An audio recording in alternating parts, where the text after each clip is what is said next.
you are not an ongoing self-improvement project. You don't need constant fixing, despite what social media likes to throw at you. So take a deep breath, sit down, relax, take the pressure off of yourself, and let this video give you a breath of fresh air, all right? If you are looking for a hype, Mr. Beast, dopamine spiking style of video, you're in the wrong place, man. So this ain't for you. But if you are somebody who is feeling overwhelmed or confused or lost and implements self-improvement in their life in some way, shape, or form, but is feeling stagnant or unfulfilled, this video is for you. This is for those of you who are not feeling so hot right now, all right? Because I know how you feel. I've been there even recently, and I'm going to show you 4 things that are going to help you get out of it and project you into a new way of life, so to speak, all right? And the last one is probably the most important, so stick around because it's important. Anyways, without further ado, let's get into it. First thing I want to say is just kind of a preface to what I'm going to tell you. You have to realize that self-improvement in a nutshell is great. It is a great ideology that people should implement into their life. I mean, why wouldn't you want to elevate your quality of life, right? But with the rise of the social media influencers that are on self-improvement and these gurus, and there is just an influx, an overload of differing opinions. It's like we don't even know what to believe anymore. One guy says you need to do this, another guy says you need to do that, and this guy says you can't do either of those things or else you're this. And it's just like, what the fuck do I do, right? I feel your pain. And so I'm going to tell you the 4 things that have helped me on my self-improvement journey and have made it so that my self-worth isn't tied to it, all right? So, number 1, you need to detach yourself from the outcome. If you are outcome dependent and you obsess over results, you're never going to get where you want to go. And I know this all too well. I used to obsess over the amount of money I wanted to make and the body fat percentage I wanted to be. And guess what? I got nowhere, because you need to love the process in order to get there. If you don't like the process, why in the hell would you think you would enjoy the destination? Like, really? For example, you see the 1% of people's lives on social media, okay? You see the benefits and the money and the cars and the women and all that shit, right? But the process that it took them to get there, you would never want to fucking do. You know what I mean? You don't want to do the fucking 12-hour workday, sleepless nights, this and that and the other. Like, I know I fucking don't. And so, social media is a highlight reel, not a real highlight of someone's life. I heard that in a YouTube video once. But it's just, you gotta stop attaching your self-worth to results, because results are one thing, but the process is what matters. If you don't love what you do to get where you want to go, you're not gonna love it when you get there. You're gonna fucking hate it. You're gonna be like, damn, I did all of that for this. And so the mindset reframe I've used that I think would be very beneficial to you is to basically do this. Think in this way. I'm good either way. Whichever way this goes, I'm good.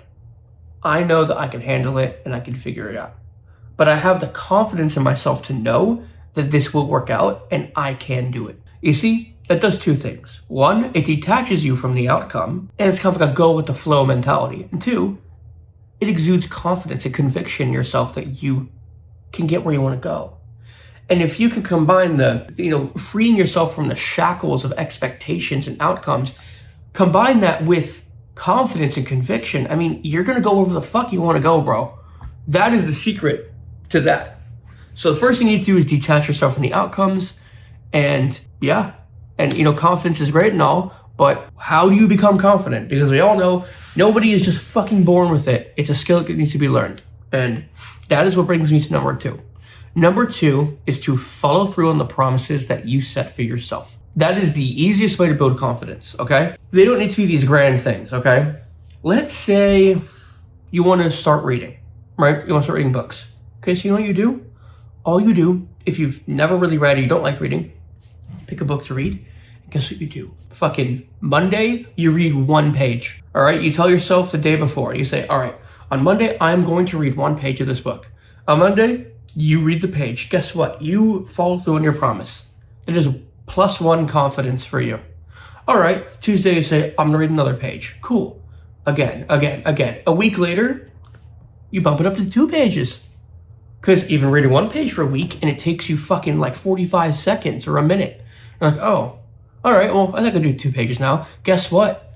After fucking 2 months, you're reading 10 pages. And guess what? 10 pages a day, easily finish 1 book in a month, easily. And you see, it's when you stack up those little daily things, those little confidence boosting actions, that's how you gain it. It's following through on the promises. When you start really small and you expand over time, you need to follow through on that. So whether it's reading a book or working on some sort of side hustle or on a project or going to the gym or exercise, it doesn't matter what the fuck it is. Start with the tiniest action that would just the tiniest shit that in one day just doesn't make a fucking difference, but over months it makes a massive difference. That is the principle of 1% better every day, okay? That is how you build confidence, by following through on the promises you make yourself. So right now, I want you to write down 1 promise you're gonna make to yourself for this whole week. Doesn't matter what the fuck it is. You could use the example I used or something else. And in a week from now, your confidence will be just a tiny bit higher than it was today. All right? So now, going into the next one, you need to start thinking for yourself and taking things with a grain of salt. I said before that all these influencers and guys, they have differing opinions and very hot takes, and you don't need to listen to every fucking word they say. You don't have to agree with every word they say. You can think for yourself. This doesn't even just go to influencers and gurus, family, friends, and coworkers and people in your life. It's okay to disagree with people. It's okay to think for your fucking self. Because I'll tell you this much. If you do things for the approval of others, you will be so fucking unhappy. If you choose a career path or do certain things because you want other people to be happy for you, you will be the least happy person. I promise you that. Doing things for the validation and approval of others is the quickest path to misery. It is just like, you just don't want to do that, bro. You have one life and it's yours to live. You dictate how you live it, not someone else. You want other people to be happy for you? Do what you want. Because yeah, if you do what someone else wants for you, it makes them happy in the short term, but then they can see how fucking unhappy you are, and then they fucking feel bad for you, and then they're not happy anymore. You don't want that. You want to be happy, don't you? So start thinking for yourself and stop using the bias of other people to inform your actions and decisions so much. You could be a little selfish sometimes. It's okay. Now, with that being said, number 4, this is the most important one, I think, in my opinion, and that is do things that have nothing to do with self-improvement whatsoever. You heard that right. Self-improvement is not your entire fucking life. I want you to do things that, if anything, go against self-improvement. Honestly.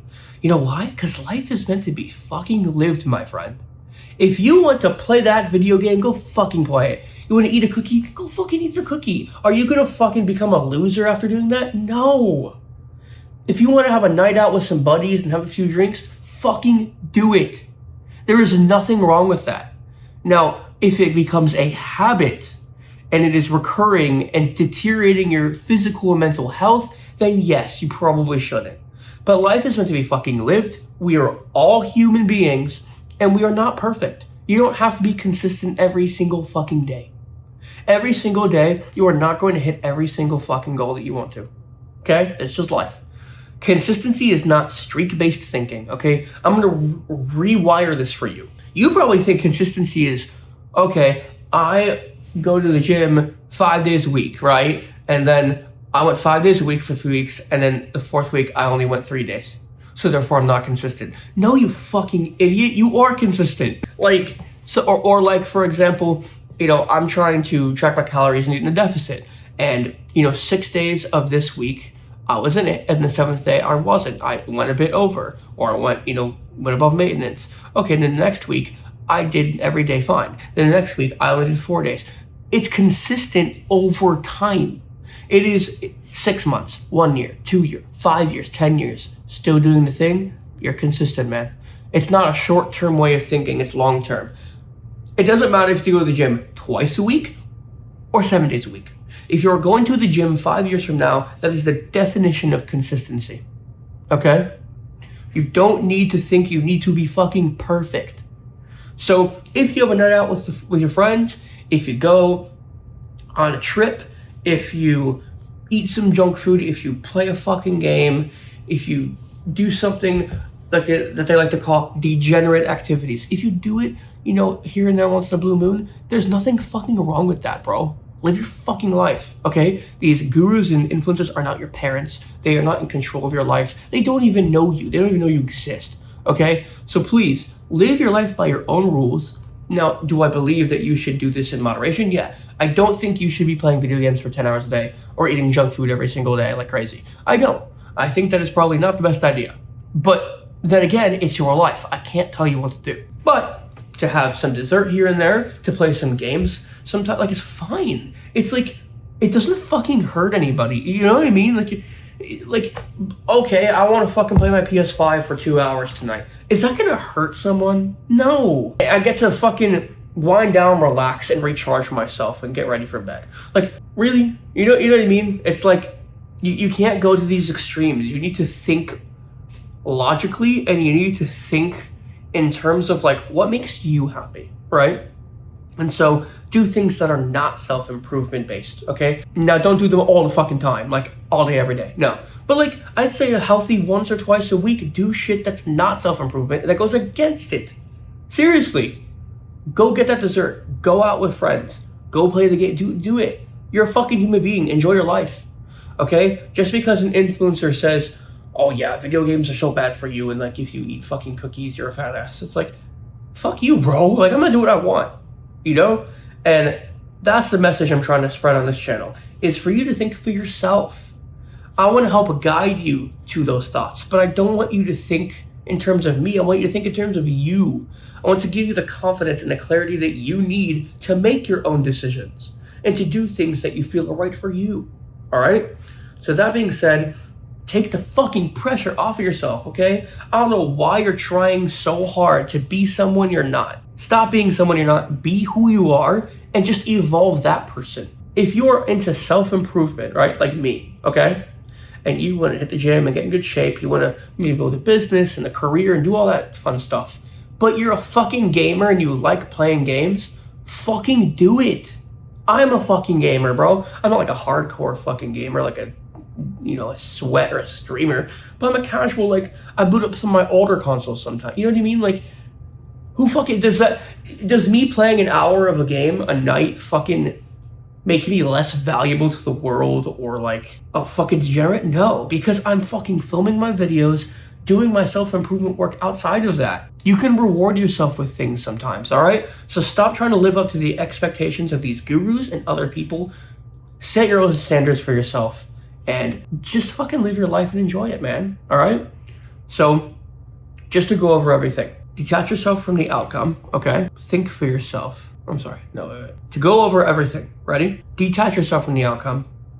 Follow through on your promises. Start thinking for yourself and take things with a grain of salt. And do things intentionally that are not self-improvement based. If you can do those 4 things, and you could implement them in your life, you're not gonna feel shackled by these fucking unrealistic, ridiculous standards that they've been placing on us, man. Self-improvement should be fun. If it's not fun, you're doing it wrong. Now, yes, there will be hardships. It will take some sacrifice and hard work. Sure, but it should be enjoyable most of the time, all right? With that being said, that's going to do it for today's video. I hope that this gave you some clarity and peace of mind, and I'll see you guys in the next one. Peace out.